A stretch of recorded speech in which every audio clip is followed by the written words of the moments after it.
Comienza esta nueva semana después de 3 semanas consecutivas en caídas en Wall Street, 3 semanas consecutivas en el que se ha visto que el mercado estaba ya bastante alto. Empieza la recuperación hacia abajo, la recuperación de esos osos que vuelven a buscar el espacio del mercado. Un mercado que arranca esta semana mirando todavía esa guerra fría que tenemos ya en ciernes. Hoy a la 1 de la tarde estaremos con uno de los principales autores que está marcando cuál es el camino que tiene que tomar Occidente. A la 1 de la tarde, hora española, miraremos si esta guerra de Ucrania, tal y como dice en su anterior libro, es la primera guerra dentro de la Tercera Guerra Mundial. Veremos todos los detalles en un fin de semana en el que la escalada no ha cesado, en el que la escalada ha seguido cogiendo cuerpo, un fin de semana en el que hemos visto cómo ya conocemos qué es o cuál es supuestamente el plan de China para darle armas a Rusia. 180 drones que estaría poniendo o que estaría empezando a negociar ya entre una de las principales empresas chinas en drones y el Ministerio de Defensa ruso. 180 drones que intentaría Rusia que cambiara el curso del equilibrio o el desequilibrio a favor de Ucrania que habrían puesto esos famosos tanques. Por lo que empieza la semana con la tensión geopolítica de que esto está empezando a llegar al punto de choque final, o de choque al menos, en este segundo año de guerra que acabamos de comenzar. ¿Cuándo? Con el inicio de la primavera. Encima de la mesa esa fotografía, ese plan de paz que marcó China el pasado viernes y que tanto Estados Unidos como el conjunto de Occidente le dicen a China que no se lo creen porque está jugando precisamente a dos bandas. Por un lado a ese plan de paz, por otro lado supuestamente intentando ayudar armamentísticamente a Rusia en esta guerra de Ucrania. El G20 fue un lío descomunal, sobre todo en el fin de semana, 17 frente a 20 a la hora de condenar los ministros de Economía, que pasaban por ahí, votaban también contra la guerra de Ucrania, y los banqueros centrales de los distintos países, que ya que estaban por ahí, pues también, que voten a ver qué les parece la guerra de Ucrania. ¿Qué se encontraron? La posición extraña de India, que era quien marcaba el G20, que era quien les recibía a todos y que prefirió quedarse como un poco al margen en la fotografía. Prefirió decirles que sí, que no, pero ni todo lo contrario, pero ni sí, ni me quedo. Bueno, vale, venga, vamos a ver si lo votamos. Al final, 3 abstenciones. No quiso decir India si al final era ella una de las abstenciones, votos en contra y abstenciones en esa votación. Por lo que el lío está montado. Occidente, por un lado, ya tiene claro que va al choque, y por otro lado ya tenemos también al otro bloque, al de Rusia-China, en el que ayer Vladimir Putin, en lugar de irse a un paseico, pues se fue a hacer, primera hora de la mañana del domingo, una entrevista en una tele y dijo que Occidente ya era parte del conflicto porque había entregado tanta arma que ahora mismo, si Ucrania estaba ahí, era precisamente por Occidente, porque ya miraba a Occidente directamente. Tenemos la fotografía del mercado esta mañana con las dudas sobre todo de la inflación. Sigue siendo ese gran protagonista. Dow Jones abajo 0,05, S&P 500 arriba 0,03, Nasdaq 0,15 también arriba, tenemos Eurostoxx abajo 0,05, tenemos DAX 0,09 en negativo y tenemos el VIX cayendo un 0,17%. Petróleo, que continúa ese movimiento extraño, como muy lateral, como muy negativo. Vamos a ver si me pongo por aquí. Movimiento negativo en el entorno del 0,58%, 82,68. West Texas 75,90 en una mañana en la que sabemos que uno de los principales ministros de Arabia Saudí se va a reunir también en estas horas con Zelensky. Lleva ya desde la última hora de ayer intentando verse. Extraña visita de uno de los ministros de Arabia Saudí en este entorno del petróleo, con otra caída más del 0,65. Está pesando mucho a la baja la liberación de reservas por parte de Estados Unidos, más que la sensación de que en ese contexto la OPEP, que se reúne en marzo, más Rusia está dentro de la OPEP, pero que el movimiento de todos y en particular de Rusia pueda tirar el precio del petróleo hacia arriba. Hasta ahora lo que tenemos es contención, no en la inflación, sí en el petróleo.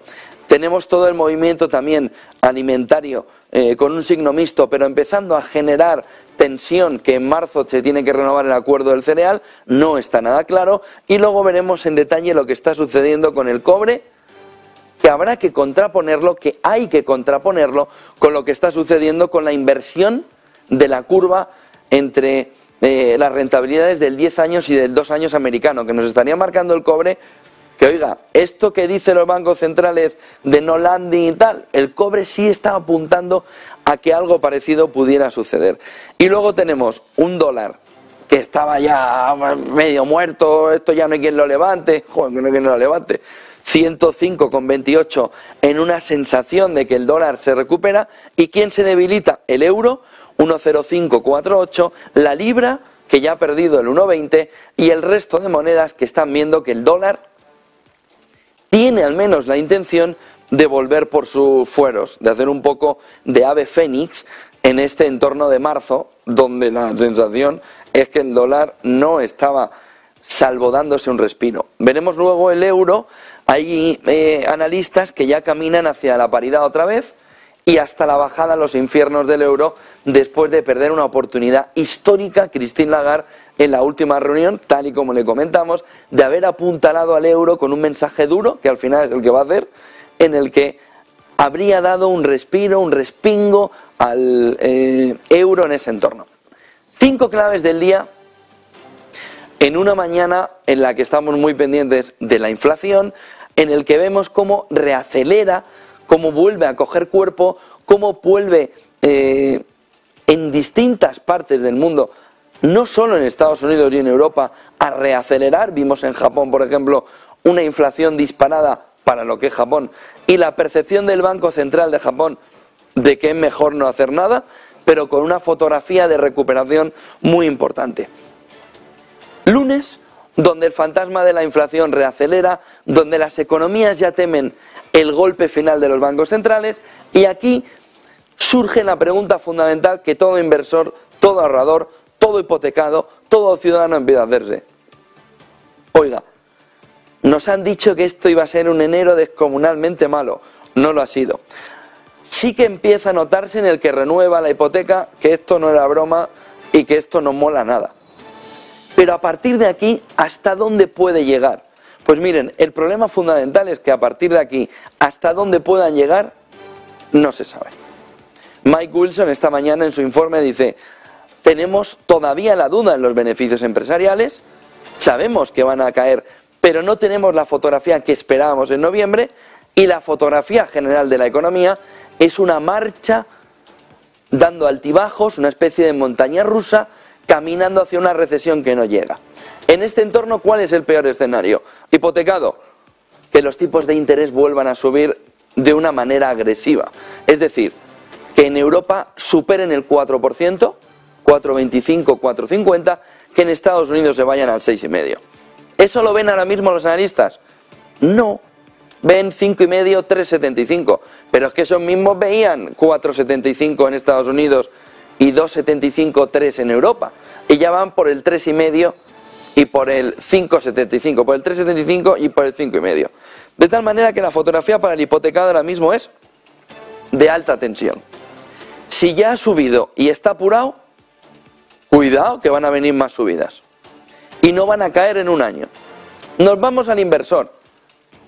Si la inflación reacelera y suben los tipos, mano derecha y mano izquierda. Mano izquierda, renta fija. Oiga, ya está. Todo ha pasado en el 2022. Esté usted tranquilo en el inicio del 23. No esté tan tranquilo.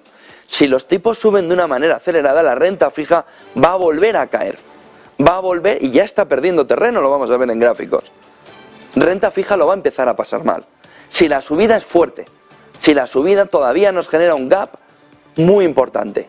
Es decir, que se va al entorno del 6% los tipos en Estados Unidos, que se va por encima del 4% en Europa. El hipotecado ya está fastidiado. El que va en renta fija, 3/4 partes de lo mismo. Y el de la renta variable, y el que está invirtiendo en Bitcoin ahora mismo, y el que está viendo, venga, que esto estamos muy lejos de mínimos. ¿Qué le pasa? Le pasa que como el bono americano a 10 años se vaya con fuerza por encima del 4, porque los tipos se van a marchar por encima del 6 en Estados Unidos, dicen los analistas, 3.800, 3.700. ¿Y eso qué es? El entorno de mínimos del año pasado. ¿Qué cae? Todo, a plomo. ¿Qué es lo que estaríamos viendo? Oiga, usted como compre ahora hay un 15% hasta el suelo.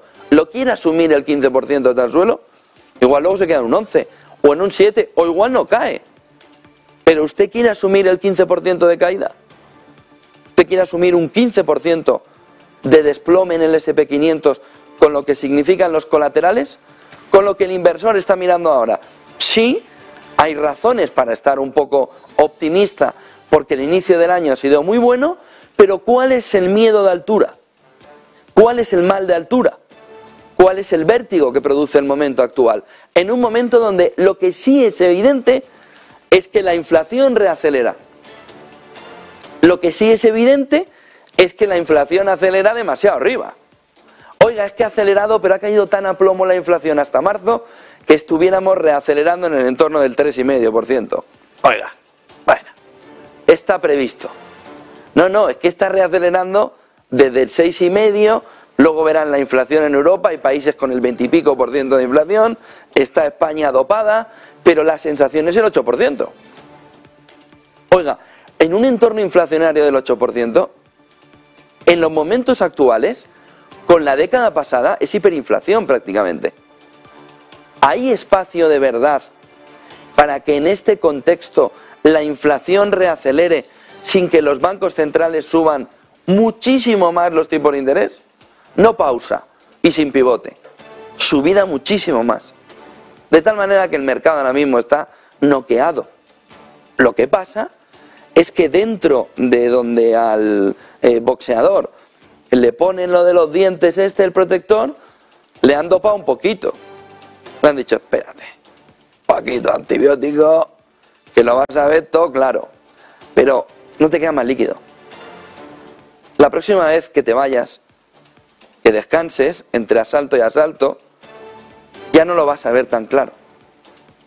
La fotografía ahora mismo está en que el inversor, el hipotecado y el ciudadano al que la política fiscal ya no le va a ayudar. Los gobiernos ya no van a entrar. Ya solo tienen que ver que los 20 céntimos de aquí en España los tiene olvidados.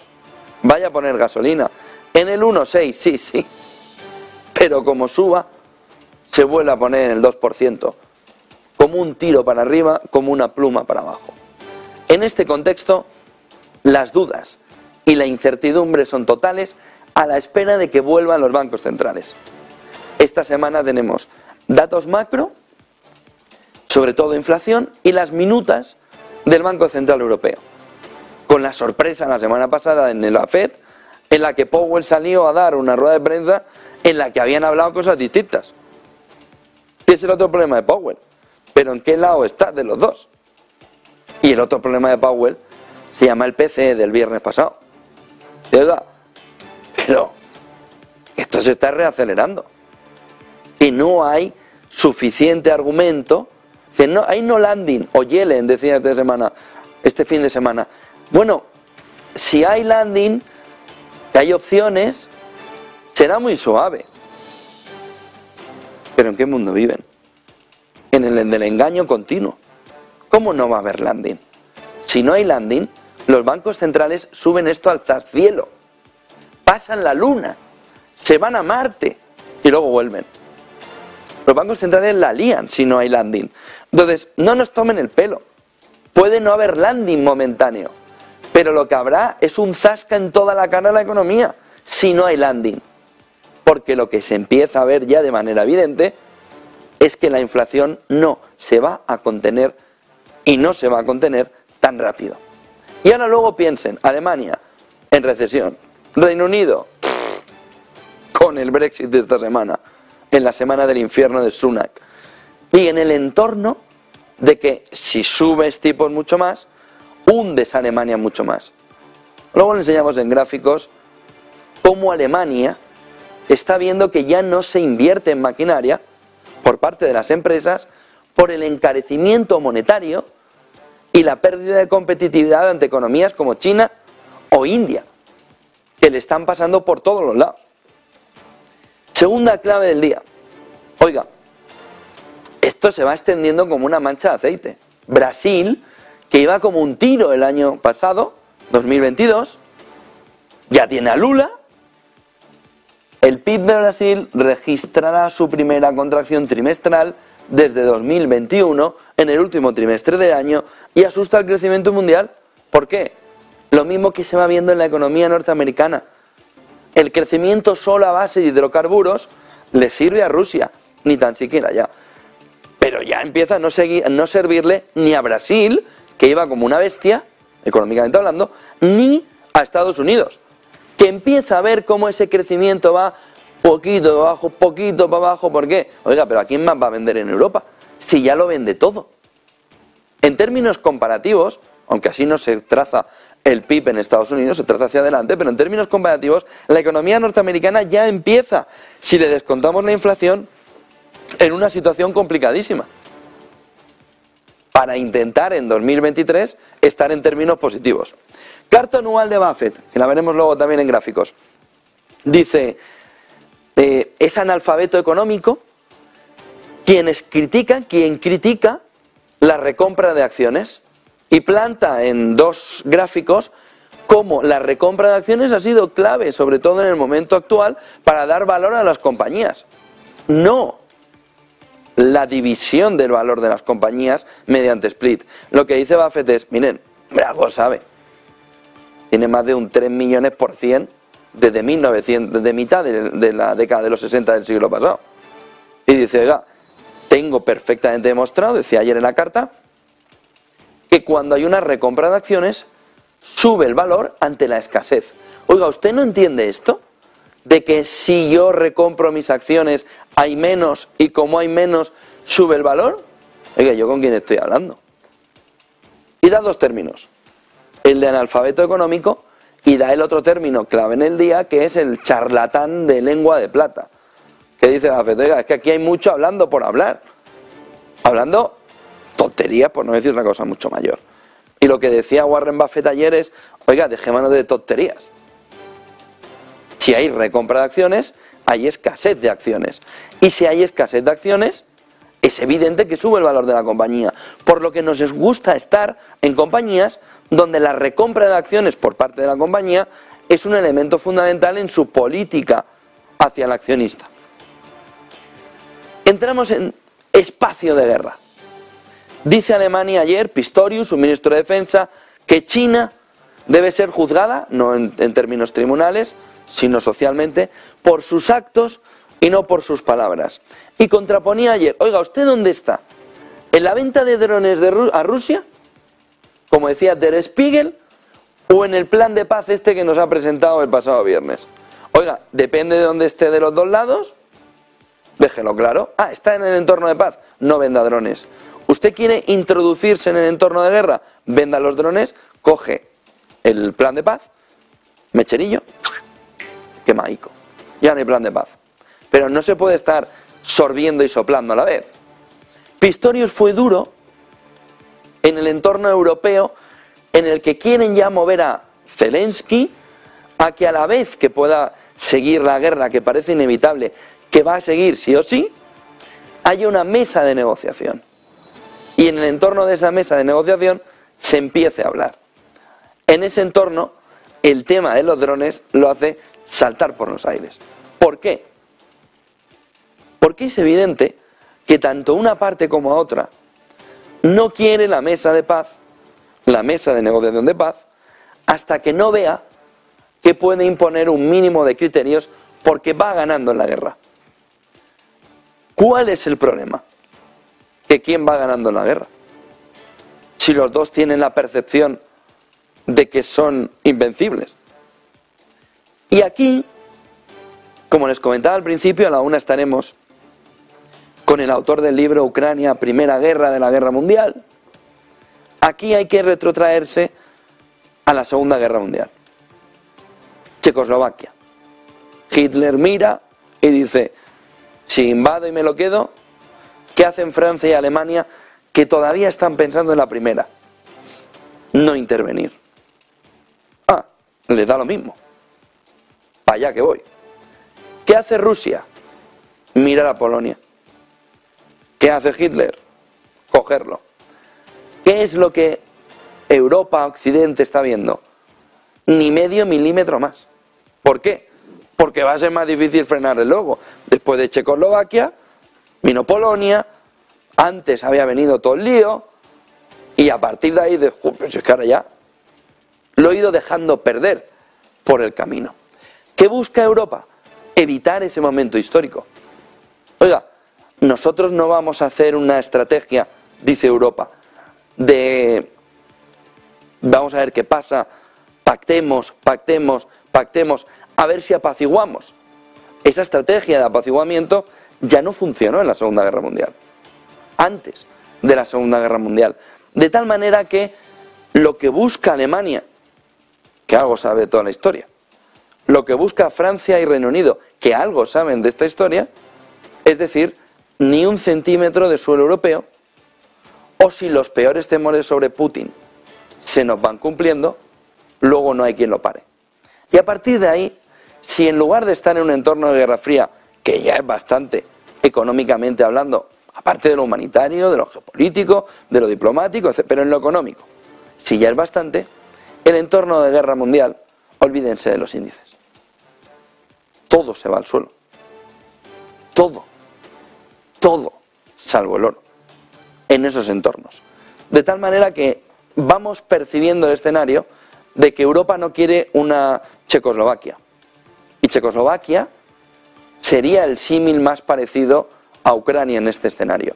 Si lo comparamos con la Segunda Guerra Mundial, como les decía, a la una vamos a estar con el autor de ese libro, Yuri, muy famoso, en el entorno de cómo responder. Es el libro de cabecera que Occidente tiene para dar una respuesta a Putin, mirando cómo los servicios secretos, el KGB, convertido ahora en FSB, es la clave fundamental a eliminar por parte de Occidente si lo que se busca es algo a largo plazo.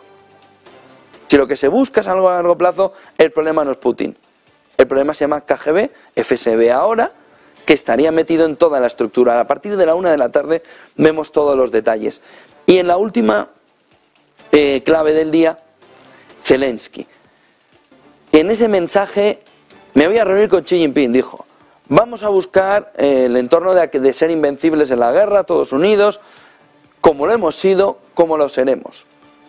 Y dice, y con la devolución de Crimea, restauraremos la paz. Con lo que está volviendo no a la devolución del este de Ucrania, sino a 2014, cuando Rusia coge y Crimea, usando la debilidad de Ucrania en un momento histórico en el que aprovecha para sacarlo de ahí, hacer referéndum rápido y se va para el entorno ruso. Con lo que la fotografía la tenemos meridiana. El problema es que no sabemos la conclusión. Pero ahora mismo el mercado, si mira, esto escala. Esto escala seguro. ¿Hasta dónde? Pues vamos a ver. Pero ahora mismo el mercado está acongojadillo. Acongojadillo en un entorno en el que dice, si todo esto es así, esto va para largo. Ojo, porque se está celebrando el aniversario de cuando se inició la guerra de Ucrania. Pero en gran parte de Occidente, lo que se está celebrando es el aniversario de 3 días después del inicio de la guerra de Ucrania. Que es cuando Zelensky, Estados Unidos, le contacta y le dice, te evacuamos. Y Zelensky dice, me quedo aquí. Y ese es el momento en el que Occidente, 3 días después del inicio de la guerra de Ucrania, 27, dice, uy, que este quiere que le defendamos. Y es cuando Occidente ve que la guerra de Ucrania no va a ser rápida ni sencilla y que Zelensky no se quiere mover de Ucrania. Es decir, no quiere que le evacuen. No, nos quedamos aquí, el famoso mensaje en el que Zelensky dice, aquí todos unidos, haciéndose un selfie, nos quedamos en Ucrania a defenderlo. Y entonces Estados Unidos ve que tiene que poner toda la carne en el asador, precisamente también junto a la OTAN, para intentar solucionar el problema. Problemón. Fotografía clara del día, enseguida lo vemos en gráficos. Eva Villanueva, cómo empieza esta semana que viene con mucho revuelo todavía de ese aniversario de la guerra. Ya he visto que la voz tuya recuperándola, pero todavía estás así, ¿eh? Vamos, pero mejor. mejorará, ya volveremos a estar a 100%. De momento lo que dice, estamos viendo que está encendido el micro. Pues no se te escucha. Pues vamos entonces a entrar en gráficos, intentamos arreglar a Eva Villanueva ese audio, que no solo está con la garganta, sino que directamente el audio no está. Está la gripe pasando un paso importante. Vamos a ver claves gráficos del día, 8:25 de la mañana. Les decía antes, tenemos un gráfico que es fundamental para entender, oiga, y aquí, ¿quién miente? ¿Quién miente? ¿Para que podemos hablar con Eva? ¿Sí? Pues enseguida hablamos del cobre y lo comparamos con lo que está sucediendo con la inversión de la curva de 2 y 10 años. Eva, parece que ahora sí. Se me había caído el micro. Bueno, ¿qué es lo que dicen los futuros europeos? Dicen que vamos a empezar la semana con avances, pero casi inapreciables. Futuros del DAX, 0,05 al alza. Futuros del IBEX, 0,18%. Y es verdad que en las primeras horas de esta mañana del 27 de febrero había signo mixto en los futuros americanos, parecen ahora coincidir más en un tono positivo, pero casi inapreciable. ¿De dónde venimos? ¿Qué es lo que se ha venido cotizando esta mañana en Asia? Tenemos que ver cómo el índice Nikkei en Tokio ha caído un 0,11%, 27.423 puntos, en una jornada en la que, por supuesto, ese temor a una Fed más agresiva, ese temor a esas nuevas subidas o férreas subidas de tipos más altas de lo que se esperaba, ha golpeado con fuerza, por supuesto, a tecnológicas y ha sentenciado la sesión. La Sertec, una vez más, uno de los títulos que ha vuelto a aglutinar el mayor volumen de negociación, ha caído el 2,48%, pero en esas compañías vinculadas a la tecnología, al entretenimiento, hemos visto cómo Nintendo cae ese 1,87%, pero por supuesto también vemos a la energética Tokyo Electron perder el 1,88%. Hoy vamos a detenernos en el dólar yen. Vemos cómo está retrocediendo hasta ahora tímidamente el dólar frente al yen, 136,24 unidades. Pero hoy hemos escuchado hablar a Ueda en el Parlamento. Ueda, recordemos, Kazuo es quien es el candidato a sustituir a Haruhiko Kuroda frente del Banco de Japón. Y lo que ha dicho esta mañana en ese examen previo en el Parlamento es que los beneficios de esa política de estímulo por parte del Banco de Japón son más positivos, tienen mejor comportamiento que efectos secundarios, lo que aleja de alguna manera ese cambio de política y una tendencia mucho más continuista con lo que ha sido la última década el Banco de Japón.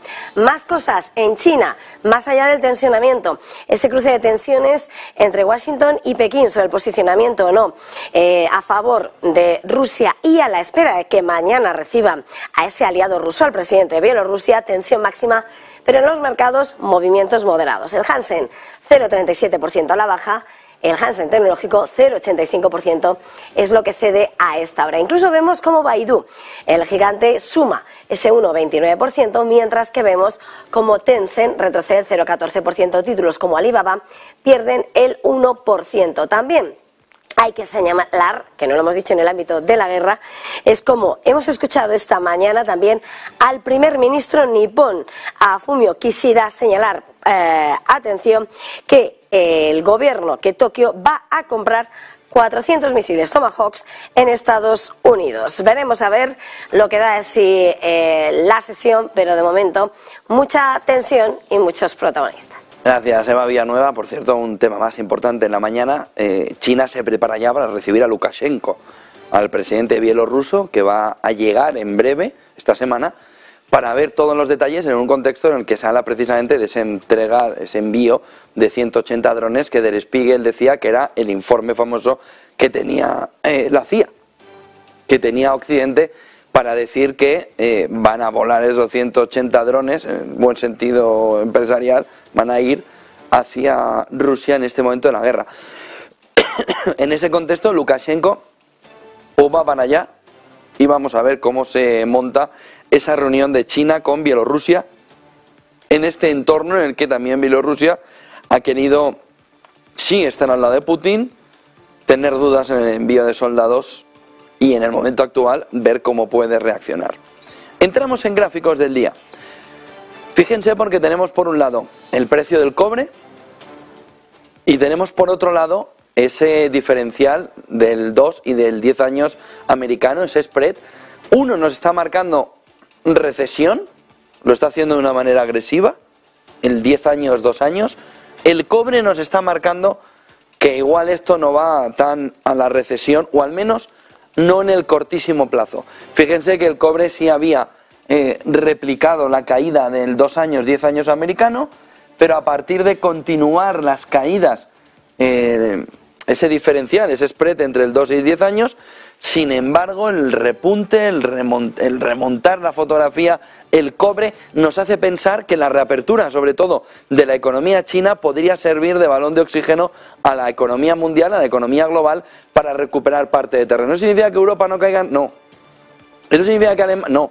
Significa que la economía global podría estar empezando a recuperarse de una manera agresiva en un entorno donde se pierde por los diferenciales y donde se camina hacia la recesión, pero no sucede lo mismo en un entorno en el que se ve como el cobre recupera precio. Piensen que el cobre era uno de esos valores que a finales del 2022, cuando se veía la perspectiva para el 2023, se decía, este es el valor clave junto con plata y oro.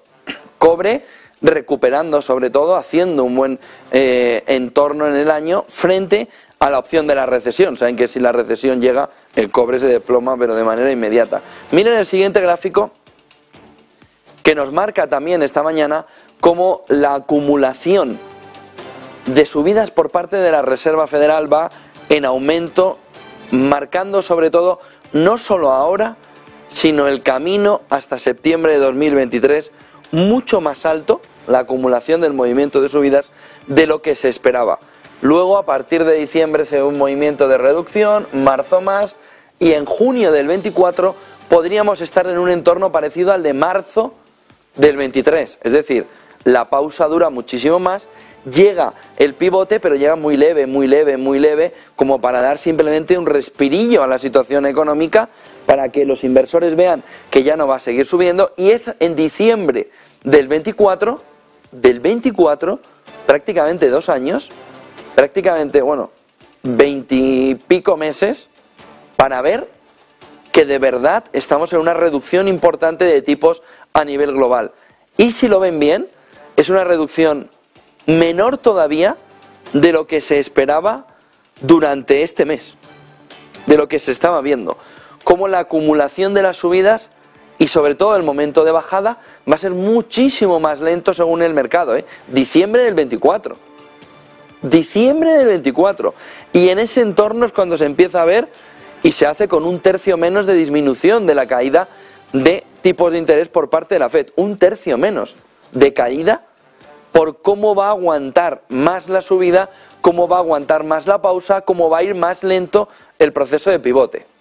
Ahora mismo el mercado está viendo que esto va para largo, que la FED se puede pelear contra ella, pero hay un momento en el que dobla el brazo y se acabó la fotografía. Miren el siguiente gráfico, que nos marca también esta mañana el movimiento de déficit, en este gráfico de Creative Planning que nos retuitea Charlie Vilello, en el que se ve perfectamente cómo el déficit comercial que vamos viendo comportado, conformado en gran parte del mundo, pero sobre todo en Estados Unidos, acelera en 2022 y va profundizando también en la fotografía que se va viendo en 2023, a pesar de hidrocarburos, a pesar de tener a Europa subyugada energéticamente para conseguir hacer crecer el Producto Interior Bruto vía balanza comercial. Incluso en ese escenario, movimiento importante de reducción de ese o de ampliación de ese déficit comercial. Miren el siguiente gráfico, que nos marca también esta mañana el valor global de los bonos y lo que les decía al principio: hipotecado, renta fija y renta variable, los tres a llorar. Los tres a ponerse a llorar, y prontito, en esta fotografía. Miren el movimiento de caída importante, por debajo incluso ya de esos 60.000 millones. Ese movimiento, esa fotografía que nos va marcando el valor global del mercado de bonos y que nos va marcando que en la situación actual ya estamos viviendo, a pesar del rush inicial, del momento inicial del año, un movimiento de caída, de pérdida en la renta fija, que ojo, el gap no es tan difícil, y sobre todo si nos vamos a finales del año pasado, después del repunte caída, cuando se percibe que los tipos van a ir todavía más arriba antes de que luego el mercado vuelva a animarse, ya estamos ahí, ¿eh? Ya estamos en ese momento en el que ya se habría recuperado y cerca de este, con lo que estamos a punto de ver perdida toda la ganancia que había. Toda la ganancia que se tenía, estamos a punto de ver cómo está camino de perderse en este inicio del 2023. Fíjense en el siguiente gráfico que nos marca también esta mañana las expectativas inflacionarias medidas por la inflación en esos linked bonds que nos están marcando que el camino vuelve a ser otra vez de incremento muy fuerte, que la percepción de la reaceleración en la inflación en Europa, sobre todo en Alemania, nos está marcando un camino de volver a recuperar, volver a subir, volver a caminar hacia un entorno donde la inflación vuelve a ser muy restrictiva a nivel márgenes de beneficio, márgenes de negocio. Miren el siguiente gráfico que nos marca también esta mañana el camino del Producto Interior Bruto, donde la economía alemana ya percibe que la inversión se le está desplomando, con lo que significa en exportación, en competencia con China, con Estados Unidos también, con Japón, con Corea del Sur, con todos los países exportadores, cuando vemos que maquinaria y equipamiento en términos trimestrales ya está en una caída del menos 3,6%. Ya está en un movimiento de caída importante donde se ve ya al conjunto de la economía alemana padecer, sufrir, vía inversión. Si el consumidor está tocado y la inversión empieza a ver que no es el momento por la dificultad crediticia, por el movimiento al alza de tipos de interés por parte del Banco Central Europeo, en este contexto ese menos 3,6% nos marca de una manera muy agresiva que las condiciones de financiación, pero sobre todo la economía alemana en este contexto está mirando una situación muy complicada. Miren el siguiente gráfico que nos marca también esta mañana que el euro tuvo la oportunidad Lagarde, aquí está, aquí tienen a Lagarde, si la pudiéramos dibujar, en esa reunión del Banco Central Europeo diciendo oportunidad para apuntalar al euro. Adiós. Mírenlo. Se lo decíamos en aquel momento. Estaba perdiendo Lagarde una oportunidad histórica. No solo la ha perdido, sino que el euro, según la mayoría de los analistas, sobre todo los que están en Frankfurt, el Instituto IIF, Robin Brooks, apunta a que la vuelta al infierno no solo es posible, sino que se va a producir. Y la vuelta al infierno ahora es el 0,90.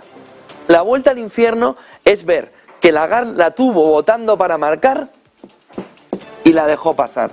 Y si esto era desinflacionario, este movimiento de subida, desde que en este entorno de agosto dice Schnabel, hay que apuntalar al euro, hay que apuntalarlo porque reduce la inflación, si eso era así, esto es un desastre inflacionario. Este movimiento del euro, provocado sobre todo porque Christine Lagarde en la última reunión prefirió achantarse en lugar de lo que al final ha hecho, que es un movimiento de 50 también en marzo, pero no pausa, sino esto va a ser largo y contundente. Frente a eso, Lagarde hizo un posicionamiento que nos lleva ahora mismo a ver que el euro camina a los infiernos. Y como les digo, los infiernos en este entorno no es la paridad. Los infiernos es el 0,90, que estaría por debajo de todo esto. Ojo al euro, lo que puede significar para Europa y el movimiento alcista en la inflación de una manera súper agresiva. Otro argumento más para mirar a Christine Lagarde y darse cuenta que en este entorno no hacen una bien, porque lo tenían perfecto para haber apuntalado aquí al euro. Miren el siguiente gráfico que nos marca también esta mañana. Conoceremos inflación europea durante la semana, cómo camina el IPC. Miren España dopada, pero miren Portugal con la posibilidad del dopaje. 8,6, 5,9. Luxemburgo 5,8, 5,9% España. Francia 7%. El conjunto de la zona euro en el entorno del 8,6%. Alemania 9,2%. En este entorno tenemos la Unión Europea en el entorno del 10%. Y fíjense, la zona de Europa que más está padeciendo: Hungría 26,2%, Letonia 21,4%, República Checa 19,1%, Estonia 18,6%, Lituania 18,5%. En este entorno vamos a ver esta semana cómo camina la inflación. Miren el siguiente gráfico, que nos marca esta mañana cómo ese PCE que conocimos el pasado viernes nos marca el camino de la reaceleración, pero además de manera agresiva. Y también ese core, esa subyacente, marcándonos reaceleración de la economía, de la inflación en Estados Unidos. Miren el siguiente gráfico, que nos marca esta mañana también lo que Berkshire Hathaway en la carta anual de Warren Buffett marcaba esta semana. Ese movimiento de acciones B, el movimiento alcista. Miren el siguiente gráfico, el movimiento de acciones A siendo claramente camino hacia la pérdida. Y eso viene apoyado sobre todo por lo que se ve en esta parte que escribe de la carta Warren Buffett, donde llama cuando tú encuentras a alguien que te dice que todas las recompras son malas para los accionistas, para el país, o particularmente beneficiosas solo para los consejeros delegados, tú estás escuchando a alguien que es, bueno, económicamente inculto, ¿no? Utiliza el término illiterate, dice, o una persona que tiene una lengua de plata demagógica, cosa que no son divergentes, pueden ser, no son excluyentes, pueden ser perfectamente o pueden darse en la misma proporción. Y dice que en este entorno una pérdida intrínseca del valor que se vio, por ejemplo, en 2022 a través de Berkshire y en sus acciones con las recompras en Apple o en American Express, ambas significaron un buen movimiento a la larga para la compañía. Dice, las matemáticas no son complicadas. Cuando una acción, sobre todo cuando una acción va hacia abajo, tu interés, cuando una acción se recompra, el interés por parte de los negocios se ve visto al revés, camina hacia arriba, va hacia arriba. No sé si tenemos más gráficos en la mañana, que enseguida entramos, no sé si tenemos más gráficos, sí, tenemos, y enseguida entramos en análisis en una mesa de tertulia con gestoras, banca privada, donde vamos a intentar ver la fotografía de cómo va caminando y de cómo va avanzando en la mañana. Miren, el porcentaje de inversión de la curva en Estados Unidos si le sumamos la inflación, si lo vemos correlacionado con la inflación. Miren, es que por más que lo veamos, no va a cambiar la fotografía. Y la fotografía es que esto va a recesión. Que cuanto más arriba estemos, más fuerte va a ser la caída. En este gráfico de Lance Roberts, de Real Investment Advice, lo que señala es, oiga, que está muy bien, no landing. ¿Hasta cuándo no landing? ¿Hasta cuándo no se hace el aterrizaje? ¿Hasta que suban todavía más los tipos de interés y entonces el guantazo va a ser mayor? Y en términos inflacionarios, esto está ya en recesión. Si en términos inflacionarios, la curva de 10 y de 2 años ya nos está marcando eso. Pero si además cogemos la curva y la contraponemos con el resto de curvas, esto está ya para elegir la fecha. ¿Cuándo? Oiga, dopando se pueden hacer muchas cosas económicamente hablando.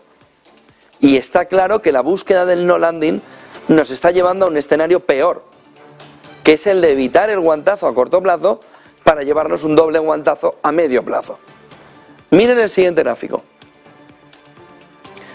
que nos marca también esta mañana cómo las pequeñas compañías las grandes compañías, las medianas compañías, ya están mirando todas que el endurecimiento de las condiciones financieras a ellas está empezando. Fíjate que recesión, fíjense, todavía no está marcado, pero fíjense que incluso las condiciones financieras en los tiempos del coronavirus nos estaban marcando un momento anterior en el endurecimiento para la entrada en la recesión. ¿Por qué no estamos en recesión? Estímulos, sobre todo tiempos del coronavirus, dinero en el bolsillo de los ciudadanos, que todavía hay de remanente de los tiempos del coronavirus, y una tasa de paro histórica. Pero eso no significa que vaya a cambiar el final del cuento. Significa que hay 2 o 3 capítulos antes. Pero no significa que vaya a cambiar. Y las pequeñas empresas, las grandes empresas, ya están viendo que esto no tiene otra alternativa. El endurecimiento hacia ellas conlleva la caída de la inversión. Y la caída de la inversión conlleva paro. Y el paro, pérdida de consumo. Y la pérdida de consumo, caída de beneficios. Y la caída de beneficios, más paro. Y todo la recesión. Miren el siguiente gráfico, que nos marca esta mañana algo extrañísimo.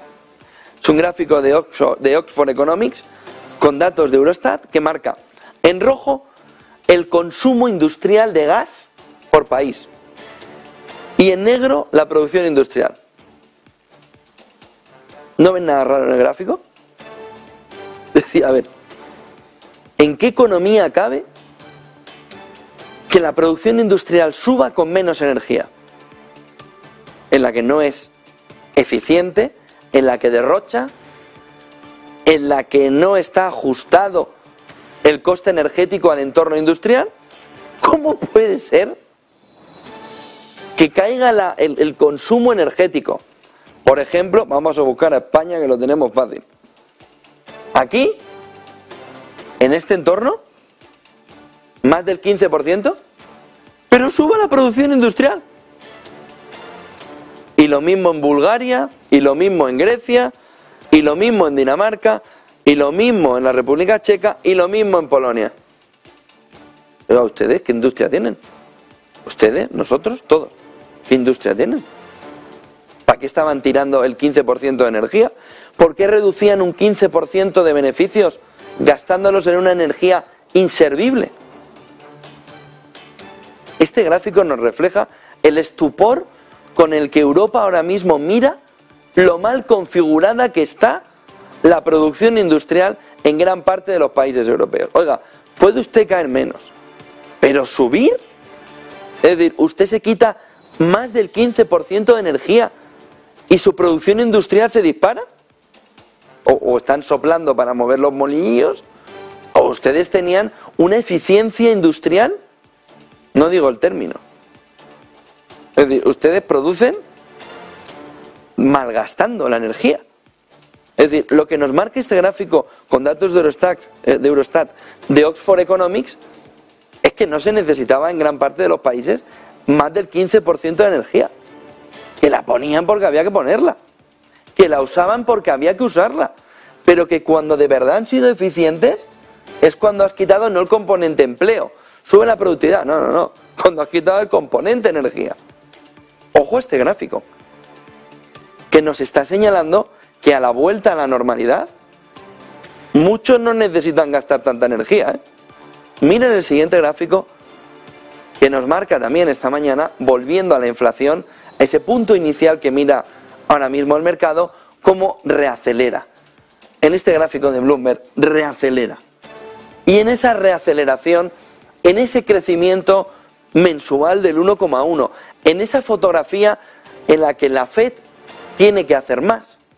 Aquí hay una parte del Lego que no termina de cuadrar. Aquí hay una ficha del puzzle que se ha perdido. Y sin embargo hay quien nos dice que estamos a punto de completarlo. No tienes la ficha. No lo vas a completar. En este escenario hay que volver a los basics otra vez de qué es lo que está sucediendo. Para en este entorno ver que FED y Banco Central Europeo van a darle una subida a esto, van a darle una subida a los tipos de interés que va a dejar al conjunto de la economía tiritando hasta la recesión.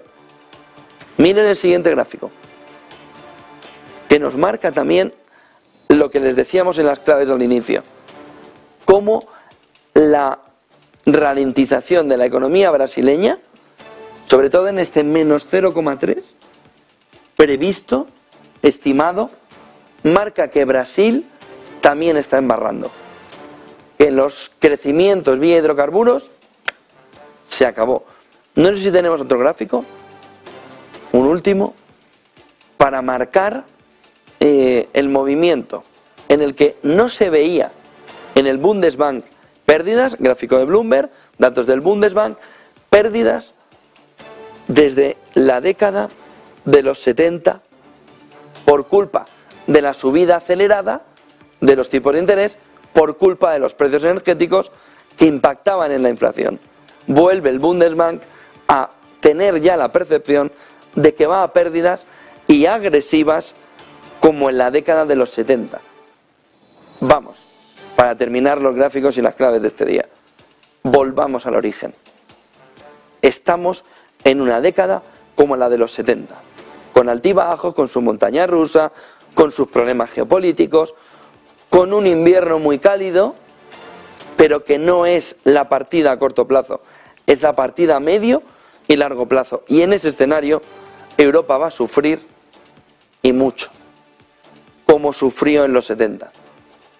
No es un tema de la crisis del 8, del 9, del 2000, es un problema energético. Es un problema en que nos hemos puesto a descarbonizar el mundo en el mismo momento en el que la guerra de Ucrania cambia la fotografía energética, cuando tú ya tenías un componente inflacionario que se llama 1,3 billones de Biden para infraestructuras, que se llama en Europa todo el sistema para intentar salir del coronavirus, que se llama tasa mínima de desempleo, pleno empleo, precisamente por los estímulos. Y en medio de todo eso te pones a descarbonizar, te estalla la guerra de Ucrania, te cambia el modelo energético, quizá para siempre. 8:52 de la mañana, Eva Villanueva nos va a traer enseguida